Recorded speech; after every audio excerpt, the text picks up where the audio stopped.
Hello, welcome to the December edition of Occupy Western North Carolina Report.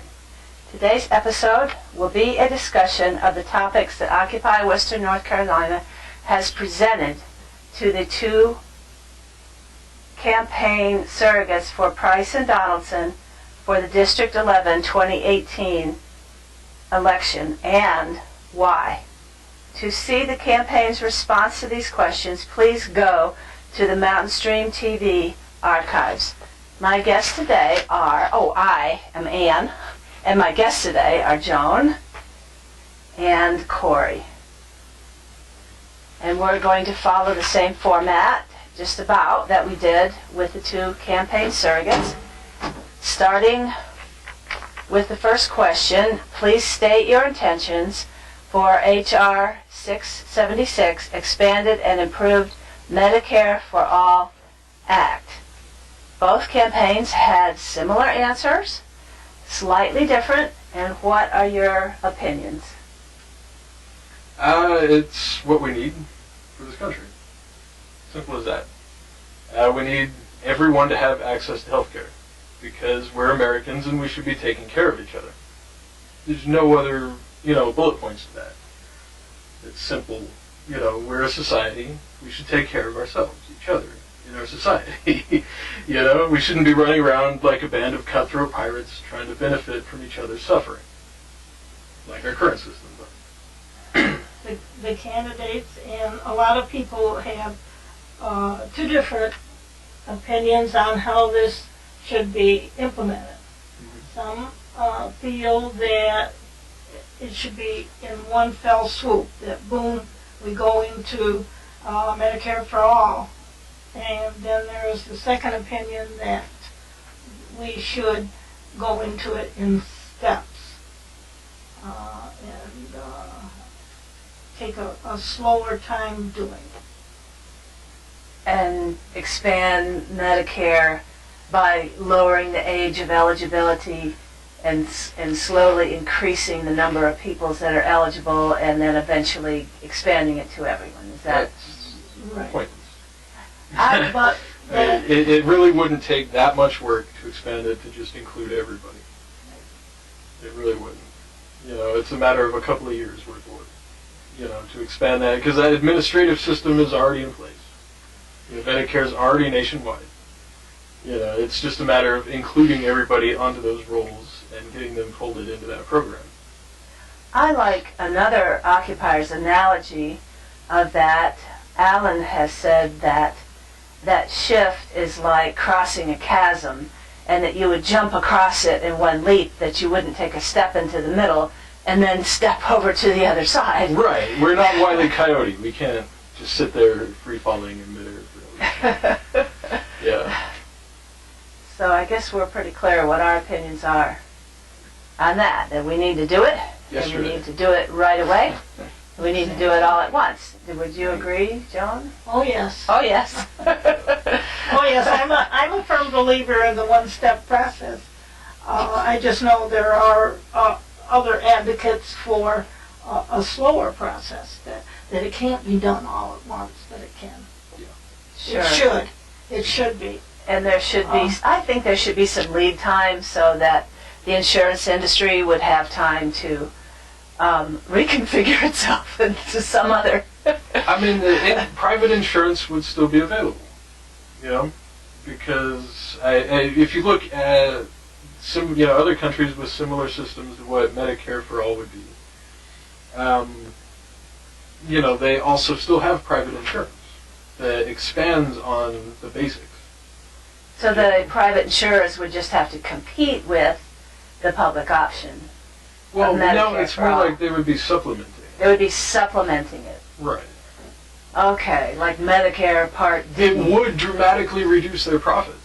It would, yes. And that's why they work so hard to prevent it, because they're really acting like parasites at the moment, Yes. And that boils down to the one word, corporation. Right. Which has control. Well, that's another question. We'll get there in a minute. So are we ready to move to the next one? about the student loans, about HR 2366, about discharging student loans in bankruptcy, which is currently not allowed. I think that we should have free access to all forms of education in this country. Free access to all forms of education. Oh Yeah. boy, how are you going to pay for that? Oh, simple. I'm glad you asked. Our 2017 budget for the Department of Defense is $700 billion with a capital B. $700 billion. Billion. Get it? Billion. So, that is more than the next 12 countries combined spend on their defense departments. Combined. 12 nations combined spend less than we do on our military. So even if we were to slash our military budget down to only just a paltry $300 billion a year, that would free up tremendous amounts of funds for social programs like, making sure everybody in our country isn't a dumbass. Can we do that? I think we can do that. I would also like to say that $300 billion a year for our military budget is still more than the next 5 countries combined would be spending on their militaries. So we would still be the big stack bully on the block. And we could still intimidate everybody else on the planet just fine with $300 billion annually. Other countries seem to find money in their budgets for college. Absolutely. Free college Absolutely. tuition for students. And they come up, of course, some countries have taxes, but people don't mind when it's something like this, that anyone can go to college and not be saddled with the terrible debt. And that's another thing that has to be addressed, is the student loans, which are controlled now. By They should private all, companies. those student loans should all be slashed. Well, they were originally FAFSA loans, right, which is federal student aid. Right. And then they were purchased by private loan companies, and they're currently held by private loan companies, no longer held by the federal government. So that's debt that's being held continuously without possibility of release, just by private firms. The system sets it up so that education is a class gateway, right? So the whole argument is you want to go to school to get a better job so you can lead a more luxurious lifestyle.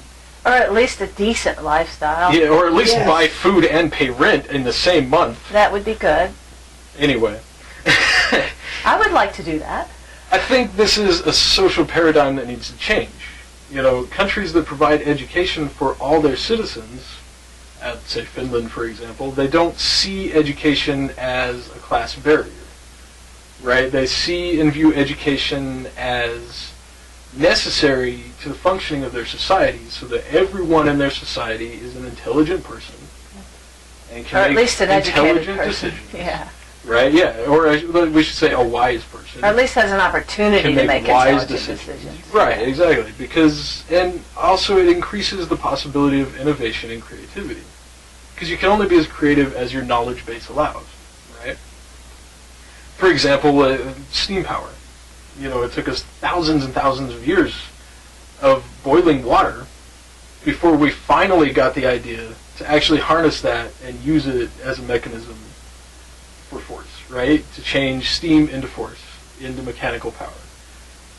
And look what happened. Literally, we spent 60,000 years boiling water before we got that idea, because we didn't have the knowledge base until that time. We had to build it tiny piece by tiny piece. So if you operate your entire life in ignorance, your ability to be creative is very limited. And so that's across your entire society. We have 350 million citizens in this country. If they were all college-level educated people, the level of innovation in this country would be through the roof. So if 350 million people all had the information that's already out there, Yeah. They wouldn't be starting from scratch to reinvent the wheel. Exactly. They would be standing on what's already been learned, and we would move forward much more quickly As a society. as a Yeah. society.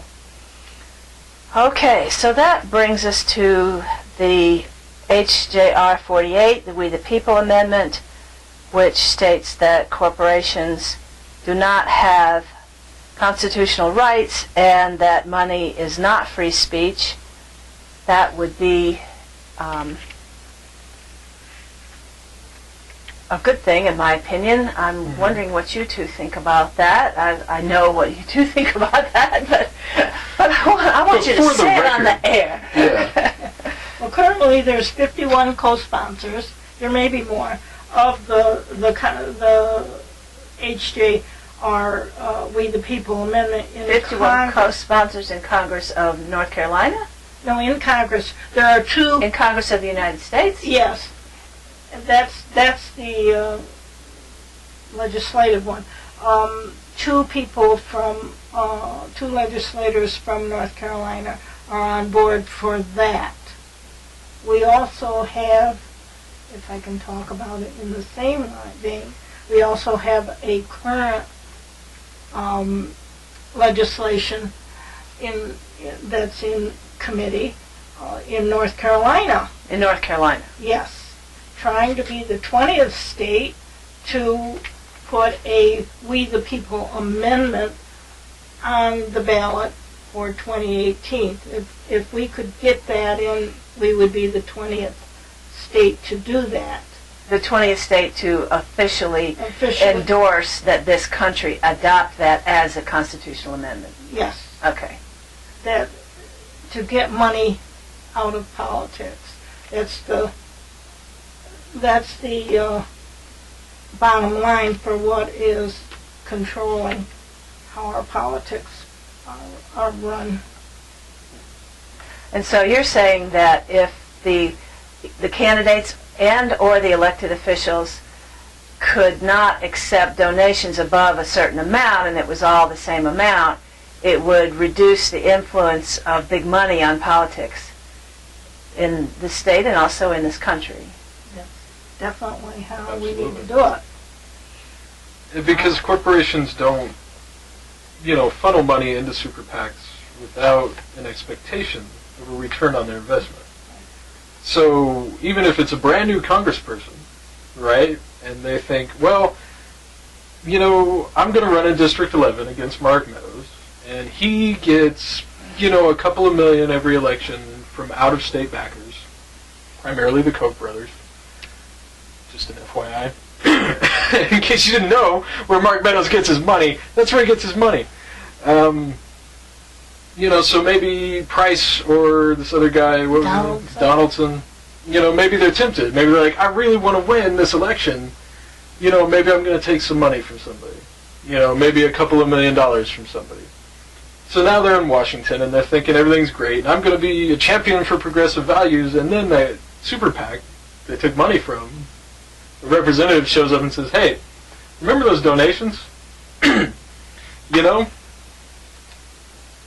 We've got this legislation that we really think you should vote yes on. It may be diametrically opposed to the candidate's point of view and what they promised in their campaign, but they did take like $2 million. It's kind of hard to say no when somebody shows up saying, if you want to win your next election and you want to take our money next election, you're going to do what we tell you to do. Right? We're seeing that with the GOP tax plan.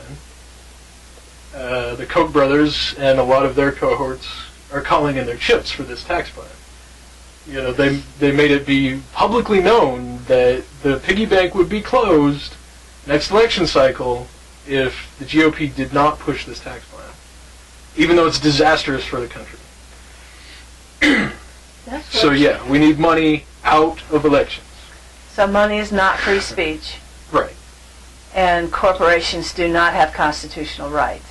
Right. If those were in our Constitution, those two statements were in our Constitution, then what you're talking about would not be legal.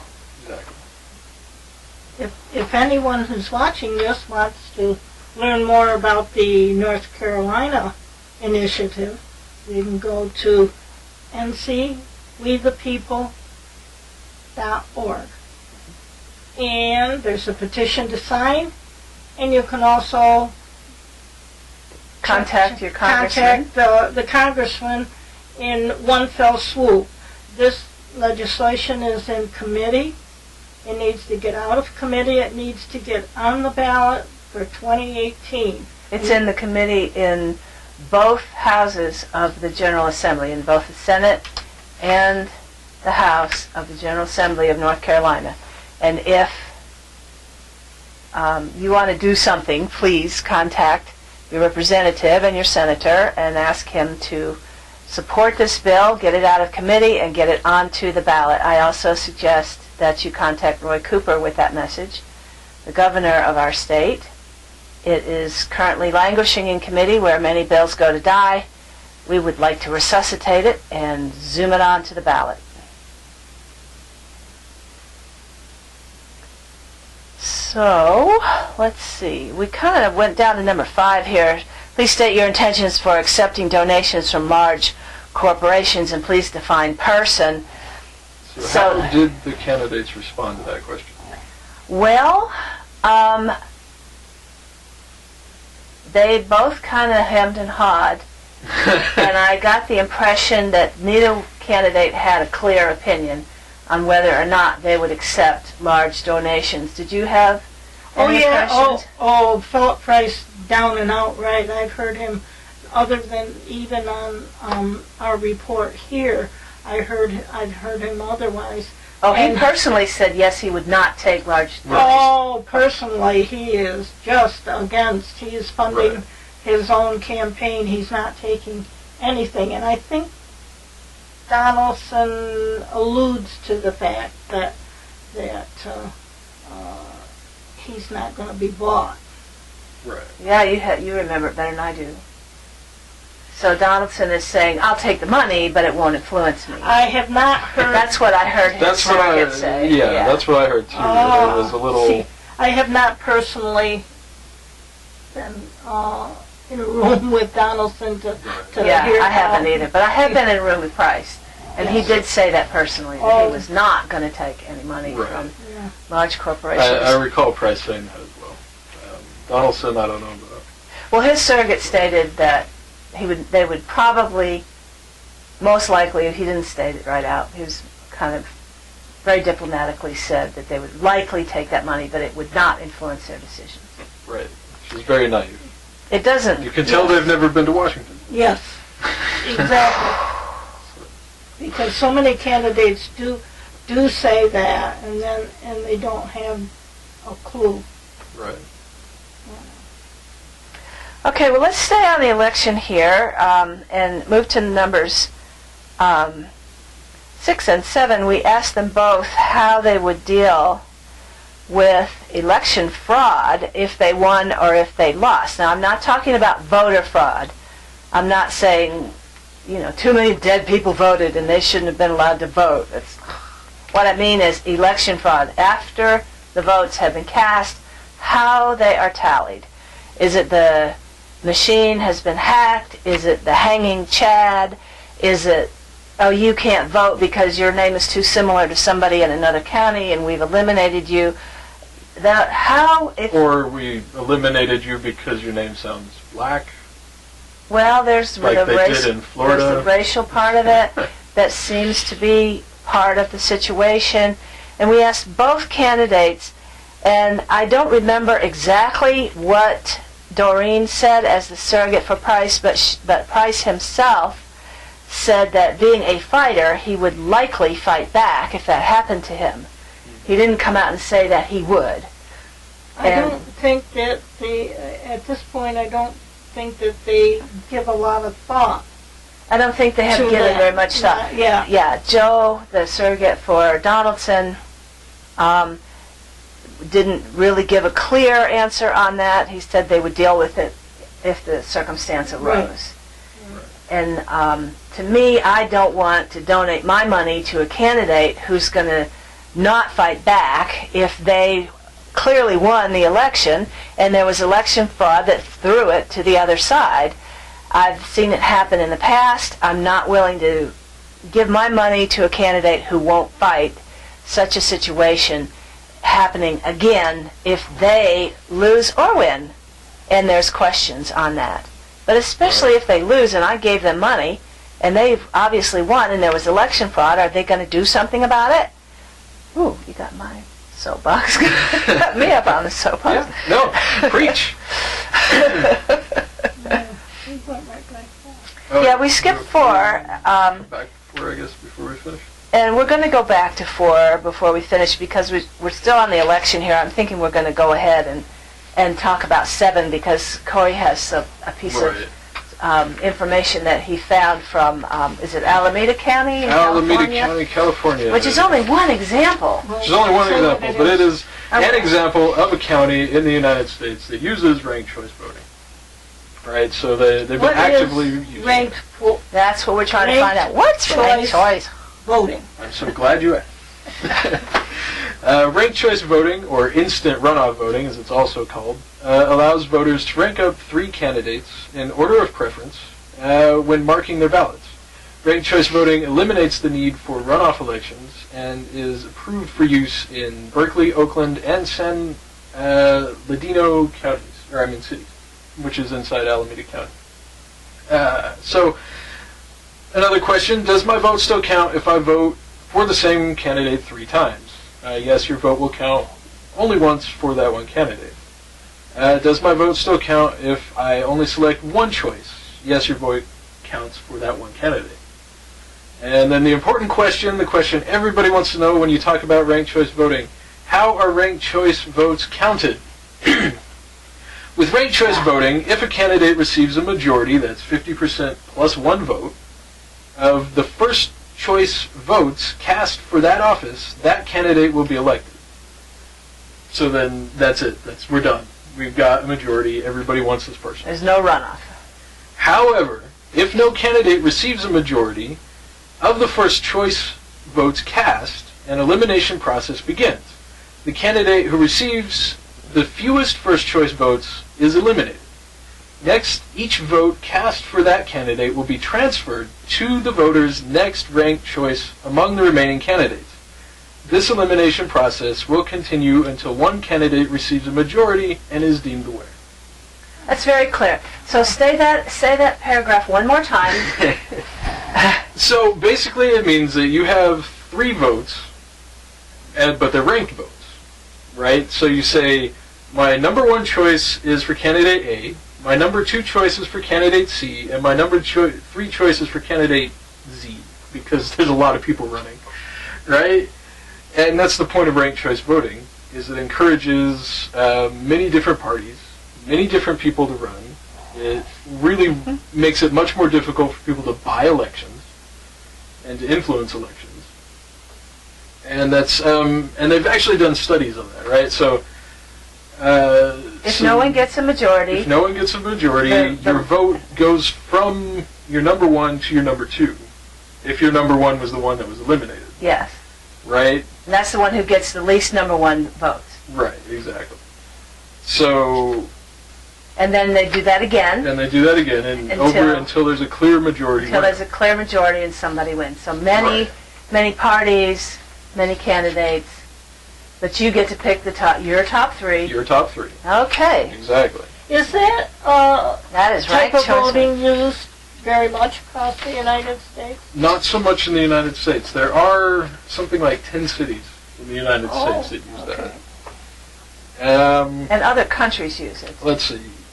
Since the year 2000, the number of American cities using single winner ranked choice voting has dramatically increased, up to 10 now. I guess that's dramatic. There's only, like several thousand cities in the United States. But anyway, voters' experience, according to a Rutgers Eagleton poll done by professors from 2 separate independent polling services, right? Did a tally of voters' experiences in 2013 and 2014. And it shows that likely voters in cities that use ranked choice voting in their local elections were more satisfied with the conduct of campaign candidate campaigns. More satisfied with the conduct of the campaign. Of the campaigns. Not the election board, but the campaign. The campaigns themselves. They say they perceived less candidate criticism and negative campaigning. Less negative campaigning. Less negative campaigning in the lead up to their local elections. That's great. So we do need to move on. Is there any other important thing you needed to say? Yeah, that's about it. I just wanted, because I wanted to bring that up because I noticed in the previous two interviews the surrogates didn't really seem to understand what ranked choice voting was or how to respond to that. So if they're watching this, that's what ranked choice voting is. That's why it would be beneficial to you as an underdog candidate going up against Mark Meadows in District 11. Just as a, factual, or, a hypothetical situation. So we asked both candidates also what their intentions were towards the Representative Tulsi Gabbard's Off Act to end America's reliance on fossil fuels and transition the country to a clean energy economy by 2035. And of course, my impression was that both candidates supported that. That's good, because it'd be ludicrous to support fossil fuels at this point. Yeah, so that brings me to the last point that Corey has brought up most pointedly and said in a very clear fashion that all 7 of these questions boil down to one question. And that is, how do we intend to deal with the fact that the 1% is pulling all the strings? That's our mission statement. The Occupy Western North Carolina was started as an offshoot of what happened in Zuccotti Park, New York in 2011. And we don't like the fact that the 1% is in charge of everything. And will you please say what you said a minute ago, because it was very useful. So, question number 1, please state your intentions for Expanded Improved Medicare for All Act. So that... Now we only have about 2 minutes now. Yeah. Well, we can go longer if we need to. No, I don't want to go over. So, it is... it says, please state your intentions. And the candidates didn't get that. Like, what is your strategy once you get to Washington? What are you going to do to enable this thing to happen if you're in support of it? They never really answered that. Because they didn't understand the roadblocks that are already in place in front of them in trying to do that. This is, H.R. 676 is the Conyers Act, and it's been going through Congress over and over and over again for over a decade. And it keeps getting stonewalled by the 1%. Because they own private Medicare, or they own private medicine in the United States, and they make enormous, obscene amounts of money off of the pharmaceutical industry. The pharmaceutical branch of the petrochemical industry. Everything, all of it. They own all of that. And the student debt? They own the student debt. They bought up all the student debt. We know Betsy DeVos. The DeVos family is heavily invested in private education, and then they go and buy up all the student loans also. That's one family that owns all of that. And fossil fuels. Fossil fuels. You look at the Koch brothers and many others, heavily invested in fossil fuels, using the profits from that to further influence elections, to further push candidates and to push Washington and to push our society to continuously using the product that they're invested in for their profits. And that's your donations from large corporations. And there's your donations. That came to light yesterday, when Trump was in Utah and took away over half of the 2 monuments. Maybe we don't know what's going to happen with that. But it was the fossil fuel, his fossil fuel people who pushed this. Absolutely. Okay, we do know that. People. We do know that. So, and the same is with election fraud. It's the 1% that... Yeah. They're the ones who can afford pay to have election fraud engineered. Because they want only their candidates to get elected. So to even be considered eligible. So the 1% what would they say about ranked choice voting? Well, they hate it. They absolutely hate it. They work against it constantly. Because it really weakens their ability to influence elections. To do what? To be the puppeteers, to play with the marionettes of all of us people. And you had said this thing about the little marionette, the one dressed in the Republican suit and the one dressed in the Democrat suit. Do a little tango? As long as they kept them doing the tango on the stage and everybody was focused on that, we wouldn't look at this. Right. And All so I was a little disappointed just in the candidates' responses that they weren't able to draw those lines and connect those dots. I tell you what, let's rewrite these questions and make them more coherent. So, so anyway, that's our show. We will And suggest that they We will watch suggest it. this program today. Suggest that they watch this program. So that's our show, and we do thank you very much for tuning in. Thank you, Corey. Thank you, Joan.